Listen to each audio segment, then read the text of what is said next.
Словосъчетанието суперспорт, освен че се обяснява само за себе си какво означава, е и култово име на модел или на няколко модела в историята на Bugatti. История, която вече е над 114 години, но въпреки това те го използват изключително рядко. За пръв път се случва през 1932 година с Bugatti Type 55 Суперспорт, автомобил с 2,3 литров 8-цилиндров двигател, мощност 160 конски сили и максимална скорост над 180 км в час. След това се случва много по-късно, през 1993 година, когато представят EB110 Суперспорт, класа с 610 конски сили и максимална скорост 351 км в час. Следва 2010 година, малко вече по-познат като че ли автомобил за масовата публика, Bugatti Veyron Суперспорт. Чудовище с над 1200 конски сили, развиващо 431 км в час. И стигаме до 2019 година, когато Анди Уолис постави рекорд. Първата кола надминала 300 мили в час. Рекорд с 490 км в час. Bugatti Chiron Суперспорт с 1600 конски сили. Кола, която имаме пред нас и ще ви представим в детайли, както обичаме.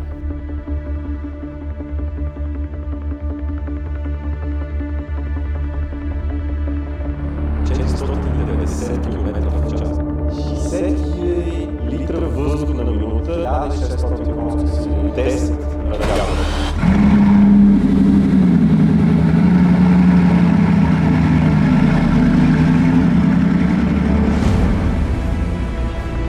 I think most people have been 150 miles an hour sometime during their life. If you then add just another 30 to make it 180, that's a whole different world. Then when you get to 200, it's a lot faster than 180. So when you're talking about 300, it's a massive, massive step.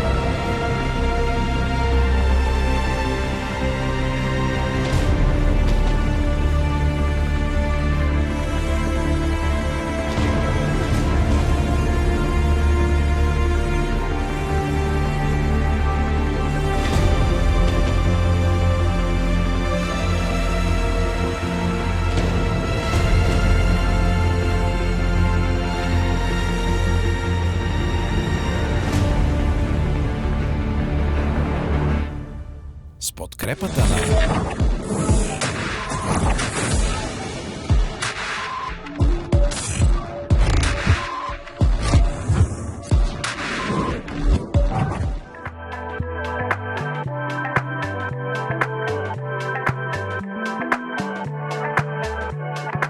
Заповядайте в Real Cars 20.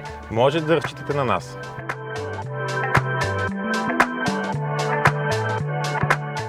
Дълго време обмислях как да започнем видеото, но тъй като колата е изключително специална и с нея де факто казваме довиждане на W16 бруталния 8 литров двигател с 1600 конски сили. Да, някой ще каже, че всъщност Мистрал, т.е.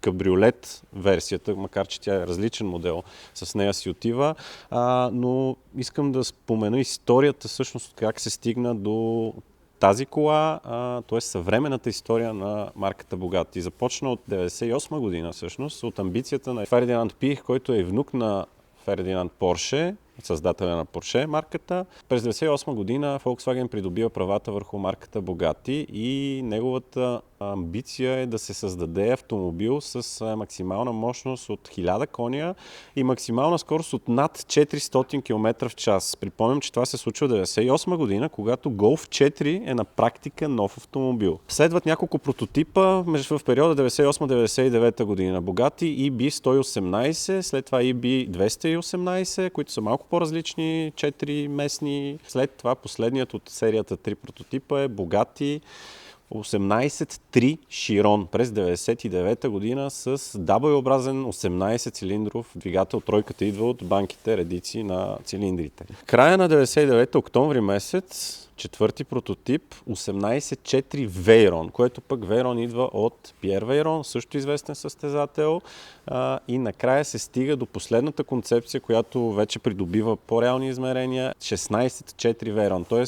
Volkswagen сменя концепцията, отиват от 18 на 16 цилиндъра. 2001 година е взето финалното решение, да, зелена светлина за проекта.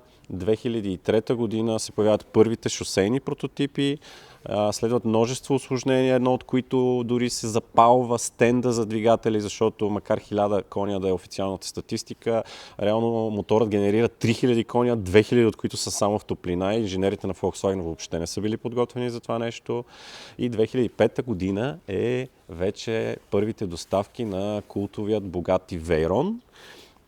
Поставя рекорд за скорост 408 км в час на пистата Ера Лесин, която е разположена на около 20 км северно от Волфсбург. Култово място, може би сте гледали на Top Gear видеото.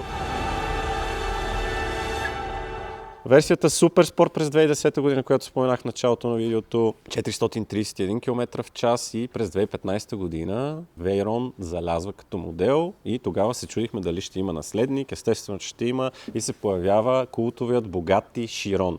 И всъщност тогава, преди около 5 години, заснехме видео предишният модел, т.е. обикновеният Chiron с само 1500 конски сили. Когато разбрахме, че този автомобил го е заменил, просто нямаше как да не се свържем с нашите любезни домакини, на които им благодарим изключително за тази привилегия, която ни оказват, да ви представим в детайли, дори за малкото време, което имаме, Bugatti Chiron Super Sport. Super Sport, който обаче е вследствие на рекорден автомобил. През 2019 година тесторият пилот на Bugatti Анди Уолис, който между другото до ден днешен държи рекорда за максимална скорост с сериен автомобил с атмосферен двигател, което е McLaren F1. През 1998 година развива 381 км в час. И той в различни видеа обяснява всъщност каква е разликата между Chiron и McLaren F1. Разбира се, много по-късен автомобил, как там е било в общи линии борба, колата се е местила навсякъде, било екстремно, докато тук скоростта се постига много по-сигурно, така да се каже. Скорост, която регистрира 490 км в час. Малко над 490, което са всъщност над 300 мили в час. Затова Bugatti пускат специален юбилеен модел, само 30 екземпляра, Bugatti Chiron 300+. Той се характеризира с само една разцветка с оранжеви ивици по капака и по карусерията, по купето, и са разпродадени абсолютно всички екземпляри с цена от 5 милиона евро. Впоследствие марката решава, че е добър ход да пусне и, бих казал, стандартен, но няма нищо стандартно в този автомобил. Просто Chiron Super Sport. Технически идентичен автомобил с рекордния, само че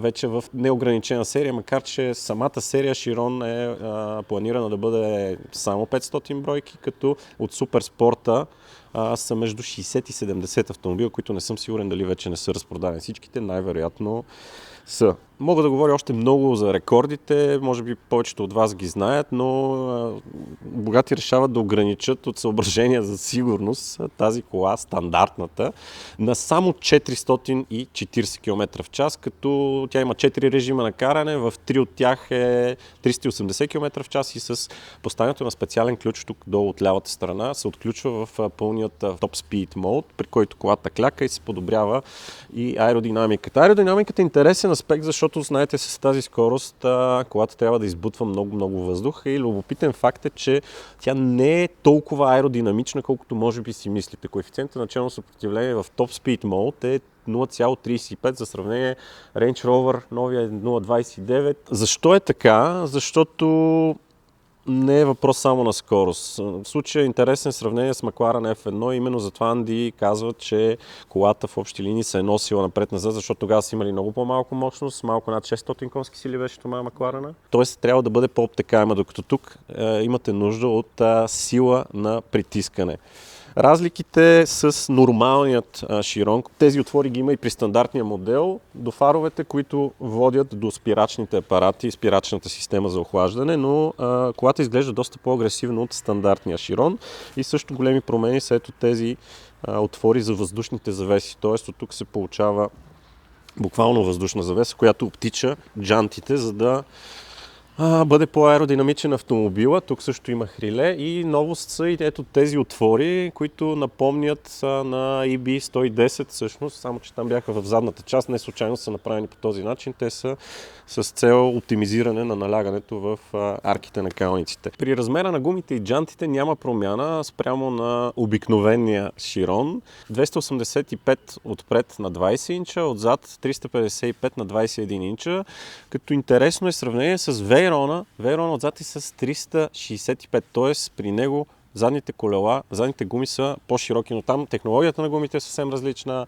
Мишелин пак са изключително скъпи, специално за модела направени и всяка трета смяна на гумите трябва да сменяте и джантите, беше около 45 000 евро. Тук стандартът е по-различен, по-нормален подход. Пилот Sport Cup 2, отново разработен и специално за модела, но базиран на по-нормална технология, макар че с тази скорост няма нищо нормално. И като казах скорост, само ще ви дам пример. Вентила на джантата е 2,5 грама. При скорост 420 км в час с този радиус се получава 3000 G натоварване. Тоест този вентил започва да тежи 7,5 кг. Това ви дава представа колко всъщност трябва да измислен автомобила, за да се държи стабилно с подобна скорост и да спира. Виждате апаратите колко са големи. 8 бутални отпред, 6 бутални отзад и 420 мм дискове с специални отзад щитове, които всъщност са с цел по-добро охлаждане. Като размери колата е относително компактна за двуместен автомобил, дълга е около 4,7 метра. Междуосието е 2711 мм, само с 1 мм повече от на Veyron и с точно 75 мм повече от на Volkswagen Golf 8. Виждате, Super Sport пише на капачката на резервоара, от другата страна също има такава и то е с обем 100 литра, също както при Veyron. Само че докато Veyron Super Sport при пълна газ с максимална скорост успяваше да го изразходва за 12 минути, Chiron Super Sport го прави за 9 минути, което ако направите една проста сметка и с актуалните цени на бензина, излиза, че тази кола харчи по 55 стотинки в секунда, когато е с максимална атака и скорост на движение. 1600 и W16 не мога да спра да гледам двигателя, защото наистина е нещо, което си отива. Реално е базиран на мотора на Veyron, само че е подобрен. Още при нормалния Chiron турбините бяха с над 60% по-големи, като те са 4 на брой. До около 4000 оборота работят само 2 от тях, за да имате по-ниска турбодупка, а оттам нататък се включват 4-те турбини. И при пълна газ този двигател поглъща 60 000 литра въздух на минута или по 1000 литра в секунда.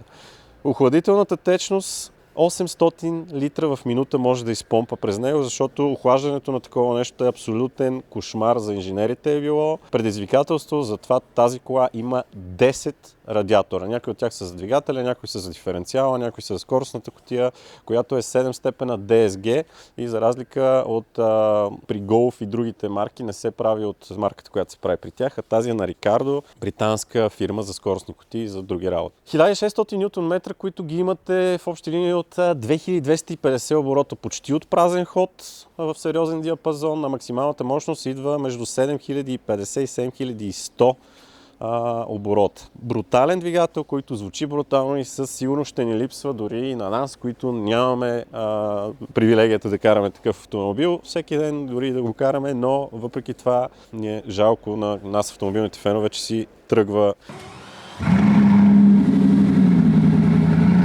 Едно от най-големите изменения, оптимизация с цел постигането на тези допълнителни километри в час при Суперспорт е в задната част. Колата е осезаемо по-обтекаема и това се дължи, виждате, на едно удължение от 25 см с цел да се стесни задницата и да стане по-аеродинамична. Също така изпускателната система е различна и първо, че сплъвта е различна и второ, голяма разлика е разположението на ауспусите. Докато при стандартният модел бяха съсредоточени в тази част в средата, плюс два допълнителни, които не се виждат на пръв поглед. Тук са по този начин като двуцевка, изглеждат брутално. За пръв път се появиха при юбилейния модел, даже не мога и да го произнеса. 110 ans. Той е различен от Chiron и 9 милиона бяха единичните цени, колите бяха разпродадени моментално. Оттам идва тази концепция с цел да може да се оформи по-сериозен дифузиор, за да се увеличи силата на притискане, без да се увеличи съпротивлението, което е един от най-големите трикове всъщност при такива скорости. 4 изпускателни тръби тук с огромен диаметър, вижте, юмрукът ми влиза вътре, но нещо, което не се вижда на пръв поглед е и още 2 тръби тук долу. Те са сложени там не защото няма място, а създават допълнителен downforce ефект. Друго нещо, спойлерът е активен, при различни режими действа по различен начин. Знаете, при Top Speed Mode влиза на ниската си позиция, за да най-обтекаем автомобила. Над 180 км в час, ако набиете спирачка, дори при по-ниски, се изправя почти вертикално, за да действа като въздушна спирачка и е много по-различен от по-пистово ориентираната версия на автомобил. Със сигурност внушителна кола, която се вижда много рядко. Ключът, или по-скоро един от ключовете, с които идва автомобила, е изпълнен в стила на салона. Вижте, с черно, с сини шелове в контраст. И освен него имате Top Speed ключа, който седи тук в прага и в момента го няма. И логото, Макрон се казва, отпред на решетката може да го видите по-внимателно, или по-скоро е интересен факт, че е изработено от сребро там, сплав от сребро и тежи около 140 грама, не са спестили от масата. В кокпита нямате дисплей, или поне нямате в средата дисплей, също като предишния модел. Имате само два около централният скоростомер, който е аналогов и изглежда страхотно. Не случайно Bugatti са предприели този подход. Идеята е да не остарява дизайна във времето. Това е идеята.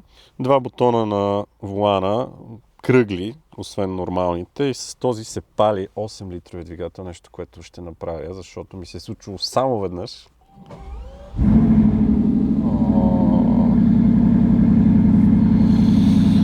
Трудно е да не се вълнувам със сигурност. От този бутон сменяте режимите на каране. Даже се налага да повишавам тон, защото двигателят е прекалено шумен. Сега ще паднат оборотите. Ето падат. Спойлерът се отвори. Падат на... Вече се успокоиха нещата. EB идва от Ettore Bugatti. Той е за стандартния режим на шофиране. Имате Autobahn, т.е. колата става по-аеродинамична. Track Mode също така, както и режим, в който се повдига автомобила. При транспорт с 125 мм става клиренсът, иначе при другите режими е по-нисък. И също така промени, направени спрямо нормалният Chiron, окачването е променено. Пружините са същите, но самите амортисьори са с различни настройки. И много малко лошче на 7-степенната кутия, единствено бутонче тук за спиране и пускане на стереото и тези така наречените dials или показатели са с дисплеи и служат за различни неща. Веднъж имате климатичната инсталация, но когато натискате различните бутони, всъщност може да ви показват различни неща, като максимална мощност, максимална постигната скорост и така нататък. Наистина е много специално място, което е изпълнено в стила на Bugatti, т.е. имате и тази C-образна колонка тук, която е като подписа на Ettore Bugatti. Цвети, здравей! Здравей, Иванка! Искаме да ти благодарим за привилегията, която ни оказвате, ти и Ваню, да снимаме този невероятен автомобил. Следиме ти Instagram профил, там имаш 150 хиляди последователя вече. Да, почти 150 хиляди са, благодаря. И оттам разбрахме, че тази кола е в България и просто нямаше как да нямаме желание да я снимаме и затова сме тук. Имам няколко въпроса обаче, които са свързани не само с колата, с целият, идва ми думата experience, опитът, който е да специфицираш такова нещо и да посетиш дома на Bugatti, който е Молскайн, Франция. Да, доста е специално. Аз също ви благодаря, че приехте поканата да снимате и точно вие да представите този изключителен автомобил, който всъщност, може би и по заглавието става ясно, че е Bugatti Chiron Super Sport. Малко са хората, които могат да се докоснат до такъв автомобил и да го карат. И според мен не са много хората, които следят твоя профил, които са наясно, че ти, освен че се снимаш до колите, ти си, така ние го наричаме car guy, а всъщност ти си автомобилен човек, вълнуваш се от коли, разбираш от коли и си карал освен този Chiron, предния Chiron и дори си карала и Bugatti Veyron. Да, и Bugatti Veyron също така. Истината е, че аз от много малка съм запалена по автомобилите и всъщност Bugatti Veyron е една от първите причини за тази моя страст.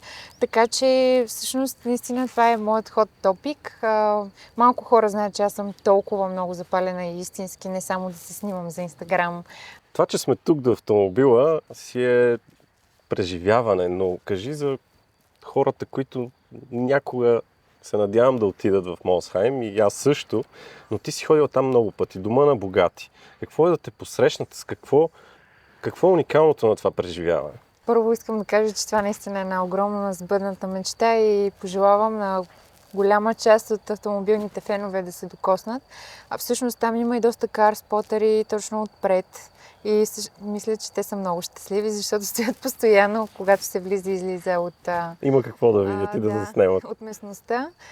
Казвам местността, защото на това място се намират няколко различни сгради. Едната е техния музей, в който се събират доста от техните модели. Къщата, където е работил Еторе Богати. И също така фабриката, в която сглобяват автомобилите, което също е много интересно, защото там всичко е в бяло, работят с бели ръкавици, поточната линия е много педантична и това е един изключителен опит да го видиш и да се вдъхновиш, разбира се, за собствените си дейности, както и се опитвам да правя и аз. Всичко е подредено и по-скоро като не аптека, ами буквално, като часовникарско ателие най-вероятно изглежда. Да, много е чисто, много е подредено, хората са много дисциплинирани, работят под точен график, разбира се, и с помощта на технологии. Така имам база за сравнение в фабриката на Lamborghini. Улеснява техния процес и им дава възможност да произвеждат повече автомобили, въпреки че при Bugatti не е точно така, защото там ситуацията е малко по-изключителна. Знаеш, предполагам, че за производството на един автомобил отнема около 2 месеца, но това е самото сглобяване по-скоро, а подготовката преди това отнема още доста време. Това ми е интересно за подготовката. Това не е фабрика или шоурум да отидеш и да кажа искам зеления Chiron или червения Chiron. Преди това ще вмъкна нещо интересно и това е, че не всеки може да им бъде клиент. Всъщност те сами избират и проучват клиентите си, когато някой иска да поръча автомобил от тях и се случва на не малко хора те да откажат да продадат автомобил. Въпреки че имат финансовата възможност да го вземат. Абсолютно, да, това няма значение. Те си правят техни проучвания, търсят препоръки дори от дилъри и процесът всъщност е много интересен, така че да бъдеш техен клиент всъщност е и голяма чест. А относно спецификацията, всъщност ние се вдъхновихме от популярния модел Supersport 300+. Той е с оранжеви линии, а в случая ние имаме сини. Ти можеш да си избереш какъв принт искаш. Впоследствие обаче се оказа, след като ни бяха обещали да ги направим сини, че нямат право да, така да се каже, да направят същия модел в друг цвят.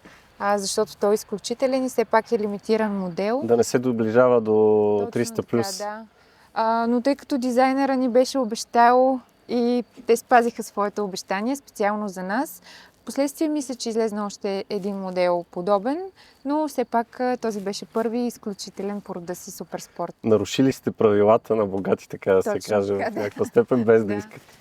Откровенно казано, много ми се иска да седна зад волана и да вдигна 400 км в час, но знам, че колата е изключително ексклузивна, първото, което е. И второ, условията тук в нашата страна не са толкова перфектни, да ги кажа меко казано. Затова бих се радвал дори да направим едно кръгче просто тук, за да усетиш какво е да се возиш с колата, дори с ниска скорост. Ти всъщност не си за първи път в Богати. Снимали сме и друг път. Снимахме предния Chiron, да, който също беше много ексклузивен. Вълнуващо е.